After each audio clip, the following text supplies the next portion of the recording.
What up? Welcome to the second of the UFC Fight Night recaps. We just watched UFC Fight Night, Alistair Overeem versus Walt in Florida. Florida again. Florida. Yeah. And then just right off the bat, what were your impressions? It was fresh. Like, we literally here. We walked from the big screen in the other room right into here, and it was exciting fights the whole card. Mm-hmm. I had a good time. Especially at the beginning, because you don't expect that. No. I'm not used to seeing banger fights, and it wasn't a bunch of great names, like big name fighters, but it was very interesting fights. Yeah. Yeah. The preliminaries were what? What do we say, a 9? Yeah, preliminaries a 9. Easily. And I think this whole card, watching from start to finish, would you recommend this card to people, and what score would you give it? I'd probably overall give it an 8 Mm-hmm. or a high 7, and I would definitely recommend it. I mean, going into this is what you get with the UFC. I would definitely watch it because you never know what you're going to get, and this card proved it. We got a whole bunch of fights that turned out to be dramatic. Like they were. I mean, tell them about it. There was TKOs, knockouts, and then there was the bloodbath. Submissions. Yeah. They built another human out of the blood that Darren Elkins lost. Exactly. You have enough to just make another human. That guy. Plenty of DNA for the rest of humanity. Yeah. You better hope he didn't have COVID, because then the world. But yeah, no, it was amazing. I think like the prelims were great. We had like a guillotine, armbar, that war. Like, it was all just great. And I think it was a great move to start it off with heavyweights. 100%. Set the tone. Banger. Yeah. Set the tone. Big boys swanging. Yeah. The one thing I will say about this card, so I agree with you 100%. The one thing I will say about this card is none of the decisions that I wanted went my way. That's true. So the judges were off. Well, I don't know. They were all close fights, but very close. After I watched the fight, the person I thought won lost the split decision. You know. Yeah, but I thought the person who won actually won. So. Yeah. I have very biased eyes. So should we run through this? Go for it, yeah. All right, so prelims, the first fight of the night to lead us off was Rodrigo Nascimento, who was 8-0, fighting Dontail Maez, who was 6-4, and he was coming off the Contender Series. Right. Yeah, right off the bat, it was a banger. They were definitely going for it. Yeah, it was. I mean, didn't Dontail get a knockdown? Dontail, yeah. Dontail got a knockdown against the undefeated Rodrigo. Yeah. But Rodrigo pulled it out with a... What was it? How did he submit him? Was it an armbar or No, it was a guillotine. Guillotine. He hit him with the left high kick, and then kind of weirdly took him down, and then jumped on his back, and the other guy was just like, "Choke me, please." Yeah, it was pretty easy to submit. He didn't know what was going on. Right. Next thing you knew, he was tapping. But it was good. I'm excited to see those guys fight again, and yeah, it was entertaining for sure. I mean, first prelim fight, you got some leeway there for some slop, but it actually looked good. The next women flyweight fight, I was talking so much shit about. Yeah, Courtney Casey fighting Mara Romero Barella. Courtney Casey was 9-7, and Barella was 12-8. Right, so not great records. No, you don't want to see that. No, you don't. But Courtney Casey has fought like the who's who of like that division. She moved up to 125 from 115, and she got a nasty armbar. Like those transitions she was going through, you saw, she screamed and then tapped. That was my favorite part.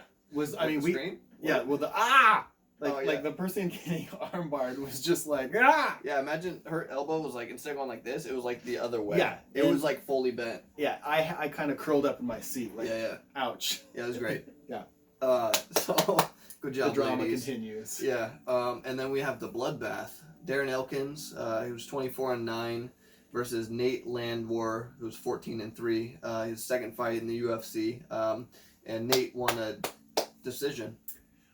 He won, and he called out Dana White during the fight. And he was like putting his hands up, and he was going He was just like really showboating. And at first, I wanted him to get knocked out away. Badly, yes. Like right away. Hit by a bus. Yeah, because Darren was fighting the good fight, and then this guy was like sportsmanlike. And it was so close. I mean, it was like It was like Yeah. they were just trading as they went. It was really exciting the whole Really time. close fight. And then I mean Nate, didn't he have a couple ground and pounds or something that kind of put him ahead? Yeah. I mean, Couple knockdowns or something like that. Something put him ahead. Yeah, I mean, he had a couple like close knockdowns or like Darren Elkins He fell had- in the cage. He had the most beautiful step and elbow that just rocked his socks off, and I think that's what caused him to gush.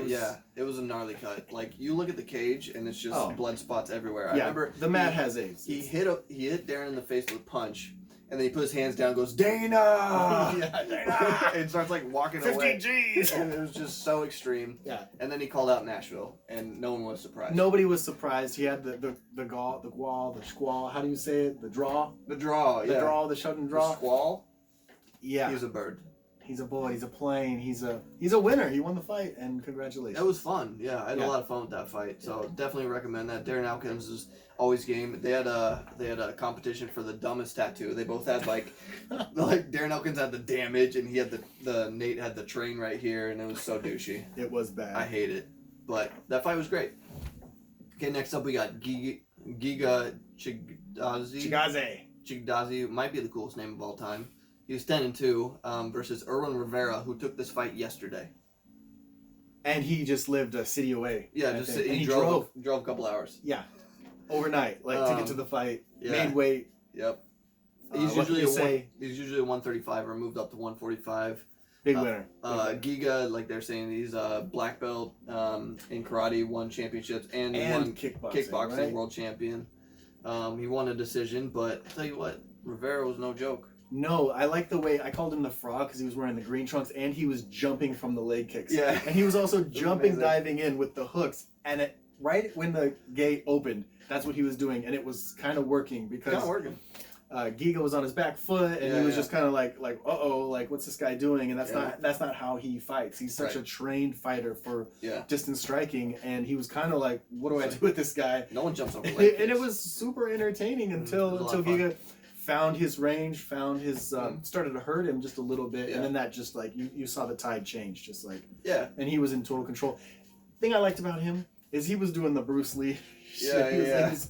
He's like doing this, he was doing lots of interesting things, and that was another good fight. That it went the whole distance. If it was a 5-rounder, it would have been even more entertaining because of the kickboxing prowess, kung fu prowess, all of the prowess. Prowler. He's the Prowler. What is his fight name? I wish they showed the fight name. I don't know. He doesn't even have a picture. I would call him the Dragon because of how he's like. Giga? Oh yeah. I don't know. I don't think he does have a fight name. We just don't know what it is. Yeah. That's fine. We'll learn it next time. Sure, maybe. I promise. All right. Next up, we had a middleweight bout between Kevin Holland, 16-15. He won a fast KO. Round 1, 39 seconds against Anthony Hernandez, who was 7-2. Right? I was talking a lot about Kevin Holland coming into this, how I was excited to see him because he's a fast start. He says he likes to talk to people in the cage, right? Because it's fun for him. This was a beautiful fight. Yeah, and he just came out there, immediately hit him with a 1-2. Yeah, I mean, lit him up, looked good. He's kind of my stature, and so I instantly rooted for him. And then especially the way he carried himself into the cage, I was like, this guy's. I'm just gonna go for him, and he did. He just like landed everything that he threw and put the other guy on his back and. Scrumpled. Yeah, it was a step-in knee that dropped him. Yeah. Yep, and then hit him right to the body, and then it just crumpled. And Kevin Holland was saying how his team was like, if you cut that much weight that early. Then, or if you're moving down a weight class, he feels like your body's weaker, which sounds like some bro science shit to me. But I mean, he got a body, knee TKO, so maybe he knows something I don't. Yeah, he's gonna be a big star. I feel like he was the Sugar Show tonight. He was the Sugar Show, like the way that Sugar dismantled his opponent last fight. He was in the same 40-second range, and it was probably more impressive than this fight. But still, I mean, these young guys coming in here and just putting on a clinic. It looks like. Yep. Wasn't luck either. I don't think so. No, the opponent was game, and they just got cracked. But so our next fight, Matt Brown, Matt the not so immortal Brown. He has the most generic tattoo I've ever seen. He has a stomach muscle tattoo. Am I wrong? It's like is it a tribal stomach tunnel? It's something like he picked out of a book, right? They was at a tattoo shop and he was just like that one. Yeah, and he was very drunk, I think, when he did it. But you know what? He has chest hair, and for that, I give him mad props for the body art. Like he walks into the ring actually having the hair that he was born with or that grew on his body. Yeah, good for him. Everyone else just shaves. Not a fan. So Matt Brown, 22-17, got KO'd round 2, 18 seconds in by Miguel Baeza. He was 9-0. He's the caramel. Was it the caramel killer? The caramel something destroyer? funny, yeah. Something caramel. Because his skin tone is exactly caramel. Yeah.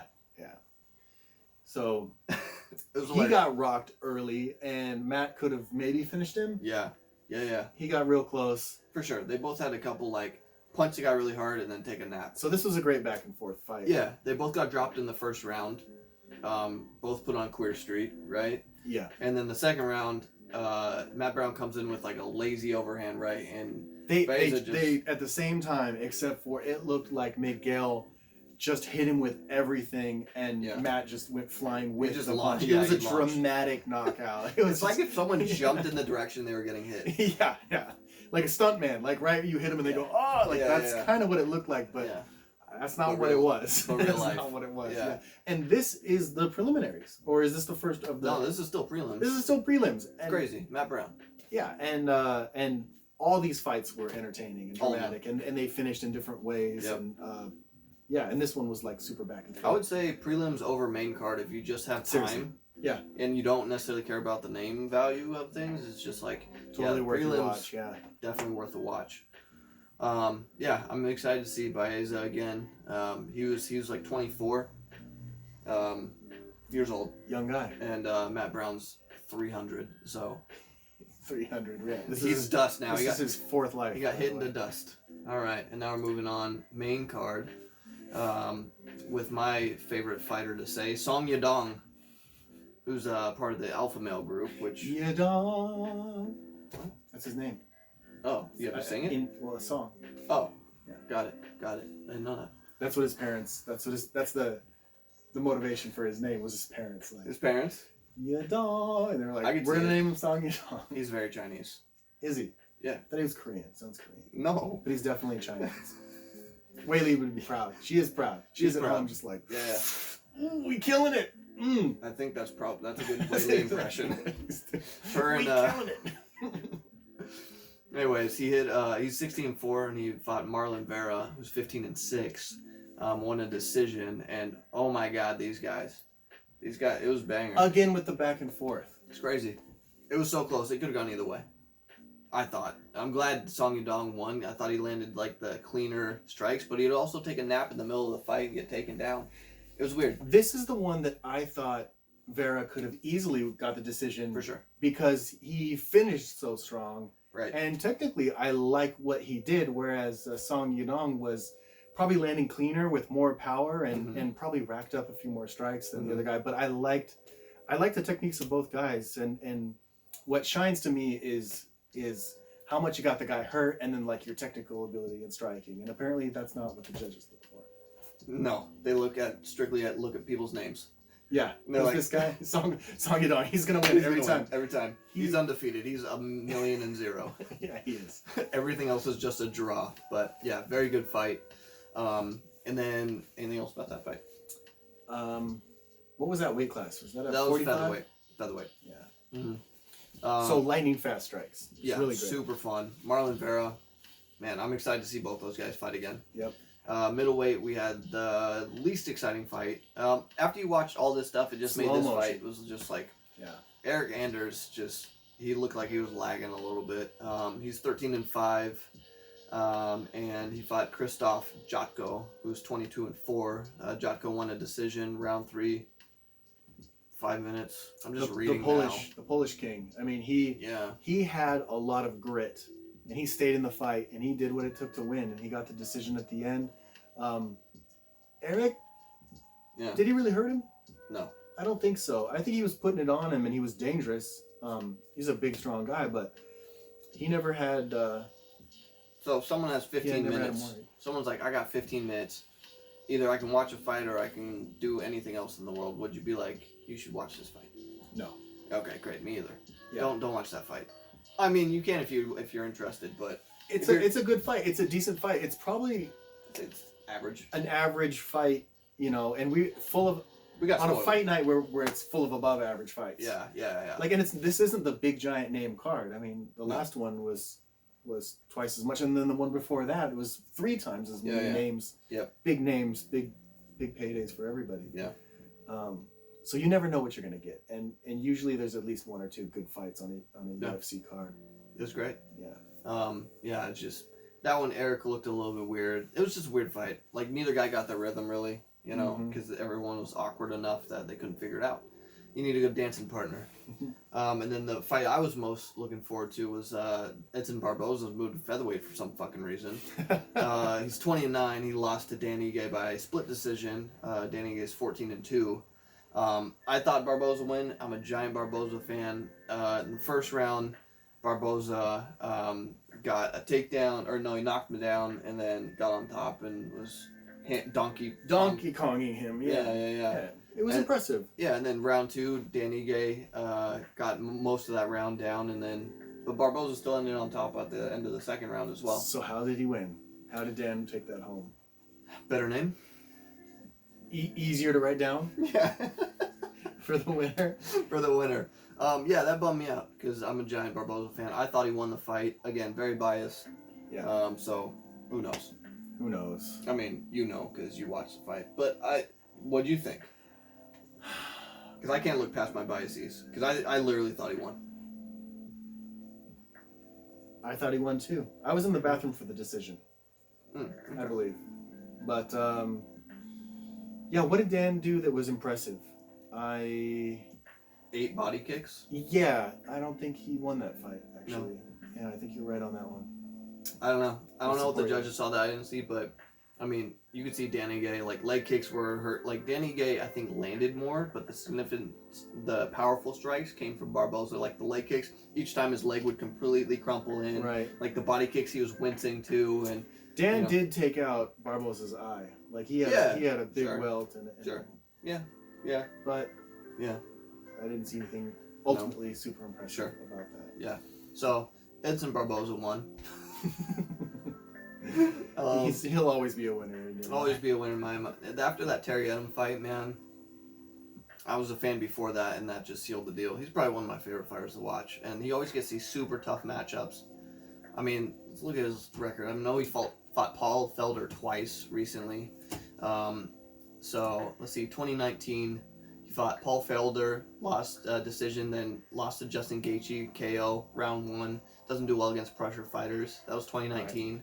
2018, he beat Dan Hooker, right? And then he lost to Kevin Lee in round 5 with 2 minutes left. 2017, lost to Khabib and then beat Beneil Dariush. Like, these guys are all in the top 10. Exactly. 2016, I think he fought, beat Anthony Pettis, beat Gilbert Melendez. Come on.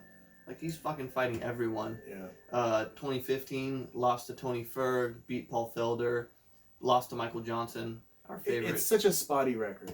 It's so spotty. Like, he's fighting the best of the best. Yeah. Those are all names that I recognize. Yeah, exactly. Same here. So, anyways, we'll get off Edson Barboza unless you got anything else to say.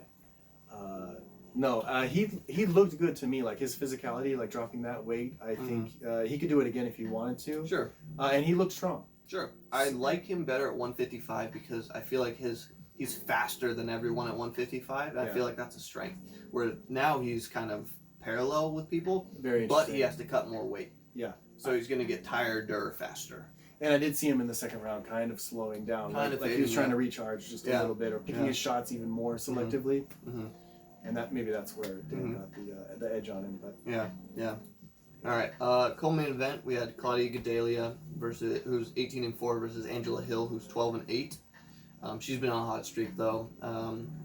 Gadelha got a split decision. Again, I thought it went to Angela Hill, but yeah. So did she. She was like, "What?" She was like, "What? Come on, bro. I'm out here trying hard." Angela Hill might have the best hair in the game.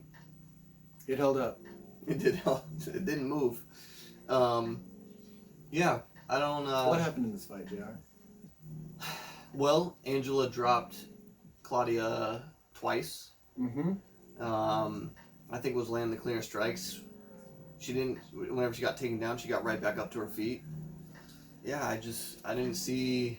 I thought Angela Hill looked great. I thought she was landing the cleaner shots.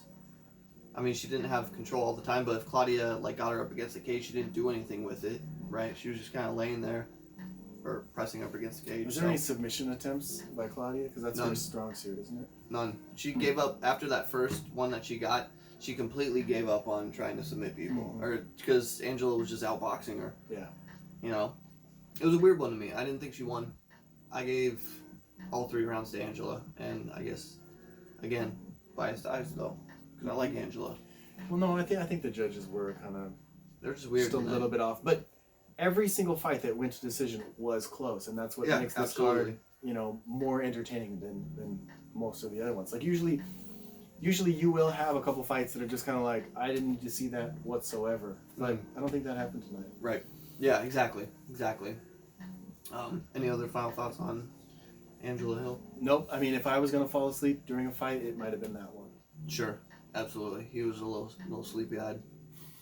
All right. Now to the main event with the most unpredictable fighter of all time, Alistair Overeem, who's 46-18, turns 40 tomorrow. He got the KO. Legend. Yeah, round 2, 3 minutes flat against Walt Harris, who's now 13-8. The big ticket. Initial thoughts on that one? I said, by the way, going into this the whole night, I was like, this is gonna be weird. Yes, you've been calling Alistair like he has no chin, and then last fight that we saw, he was throwing stuff that just looked like, what are you doing in there? Like he was like, his punches looked off, his decision making looked off. Lowest fight IQ out of anyone, like him and a turtle. Yeah, he just happens to be blessed by the gods to have a Zeus-like body and steroids. Well, Overeem was not quite there, but you could still see the. Sure, it sticks with you. The man has an effective build. I should say the least. You don't go from 170 pounds to 250 of pure muscle like that. No, you don't easily. Yeah, without some Mexican supplements. But I mean, he's such a legend. His record in fighting is so monumental. He's done so much since 2000. It was his 20th year. 20. He said he's fighting for 21 years. Something like that. Because he started when he was 19. Is that good math? That's amazing. That's good math. 21 years. I'm amazed. But yeah, Walt Harris was coming off of a horrible family tragedy that the UFC actually upplayed. There was 2 big cut scenes that were explaining the story, and if you don't know, I wasn't crying at all. I didn't get close at all to crying. Not even close. Not even close. Not even for no. Man, it wasn't gonna happen. But I feel from a man, Walt. It's one of the biggest tragedies in modern times, I would say, and it happens all the time. And I didn't even know that a gun was involved, but there was a struggle in the car, and his daughter, his 19-year-old daughter, who was driving back to college, a parent kidnapping, held at gunpoint, and they were searching for her for over a month, I think, and then they found the remains, and then the guy's back in jail, and he had gotten out of jail for some other horrendous act. On probation. Yeah, he was on probation, and it's just like you can see it in his face. He's just going to cause more trouble, and he caused the worst kind of trouble, and potentially ruined Walt Harris's mental state and career and just whole livelihood. But Walt came back, showed up in the octagon, knocked down Alistair Overeem, and had him within an inch of his life. Yeah, within an inch of his life. But I think if it wasn't Dan Margliotta, if you had some Keith Peterson or someone could have jumped in and stopped that fight. I'm glad they didn't because we saw how it ended up. But it was so close to being stopped. And Dan Margliotta was on it tonight. He was like, I'm going to let these people beat each other up. Yeah, he was. He gave Walt 3 shots at getting out of Alistair's. Alistair knocked him down with a great combination. What was it? A head kick, and then a couple punches on the way down. And then Walt was pretty much just covering up and couldn't really go anywhere. I mean, Alistair is a beast, and he was the world beater that he has been in the past tonight, and came back to take the. But it didn't start without some weirdness. No. It was like Alistair got dropped a minute and a half. Something like that. And then it was just all Walt Harris for a while, and then Walt Harris just was like, "Oh no, take me down," and then Overeem was just on top of him, punch him in the face. Yeah. It was strange, but that's what I think of Alistair Overeem every fight he's in. It's like, this is gonna be weird now. We're gonna see him versus Nagano next. No, we're not. That man's going nowhere. If Nagano is taking a flight, he's gonna change his flight. Like he's not gonna. He doesn't want any part of Alistair Overeem. Is that what you're saying? No, other way around. Oh, okay. Nagano is Alistair Overeem doesn't want any part of that. He almost got his head ripped clean off his body from that uppercut. Oh, that's right. They fought already, and What? that's. Are you kidding me? You forgot that? No, well, I didn't forget it. I just didn't realize it because he's like, as you were saying, how Walt Harris should fight Yeah, for sure. Nagano is what I call him. Yeah. But he should fight him next if he won, right? So doesn't that Yeah. mean that Alistair deserves to fight him? 100%. He already just got his Nope. mollywopped by him once. I think, yeah, that So- counts for more than one. Apparently, up next for Nagano is the GOAT. Henry They've been Cejudo. talking shit. Henry Cejudo retired. If you haven't heard, I know. I was there. Triple C. He texted me. The Cringe King.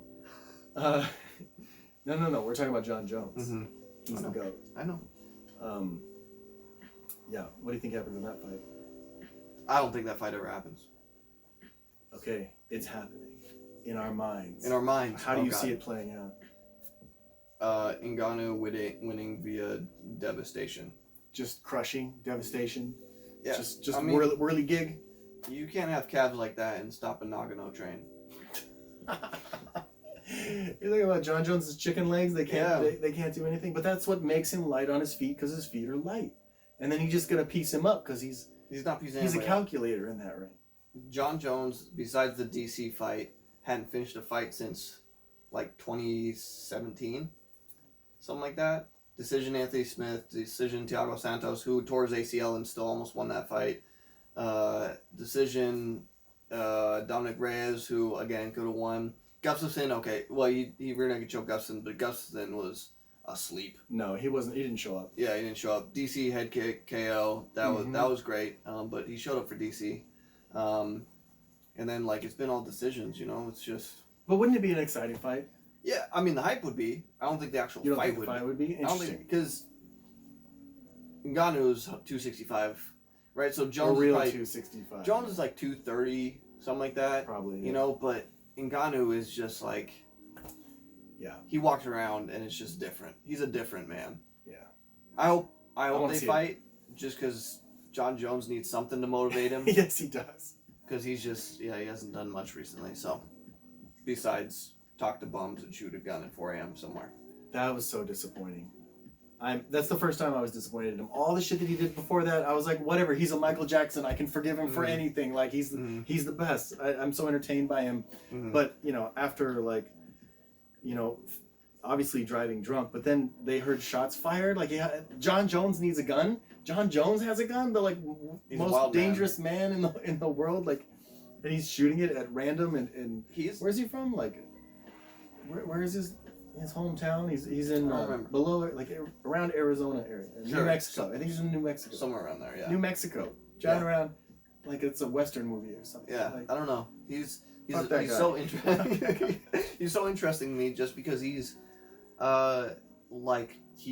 he's a convenient Christian, which his dad's a pastor, right? yeah, exactly. But then he does super fucked up things, and then he tries to be super humble on camera. And I believe that he believes he's all these things. He plays it off really well, and that's the kind of fucking crazy mentality you need to be at that high level, 100%. athletic. Like you need to believe in yourself no matter how big of a dickhead you are. And have brain damage. You think he does? 100%. Did you watch the video Which video? of him getting arrested? Well, he was drunk. Yeah, he was drunk, but he was still he couldn't count. Yeah, there's a lot Can of you count pressure. when you're drunk? I don't know. I don't get drunk that much, but All right, let's line them up. let's find out what happens. Let's get drinking. Yeah. All right. So that was UFC. What's it called? Fight night. Yeah, just fight night. Harris versus Overeem. And no more Wednesday fights, right? We're gonna wait a week for the next one. I think we got 2 weeks. 2 weeks. Okay. Yeah, I think we got 2 weeks because 2 weeks until the next fight card. And we're gonna try and put out something beforehand. and then maybe something Hype during it up. and hype it Yeah. up and give our thoughts before the fight card comes out, so you can see how wrong or right we are. Exactly. Okay, now I'm gonna say it. I've never said this before in any of my videos, but leave a comment. I wonder what people think of this. Like, I'm probably just like getting the noose all set up to just get all the, like, why are you making UFC videos? But see you there. I just set it up. But yeah, so I guess that's it. Now that I'm sweating from the nervousness of having comments about how awesome our videos are. Comments are great. Like, It's mostly going to be me. Like, comment, subscribe. and our girlfriends, right? That's what I was told that you're supposed to say with YouTube. Yeah, subscribe, like, follow. But yeah, I'll work on cars eventually too. I promise. All right, so that's it. Peacey weesey, lemon greasy. Peace. Until next time. Yeah.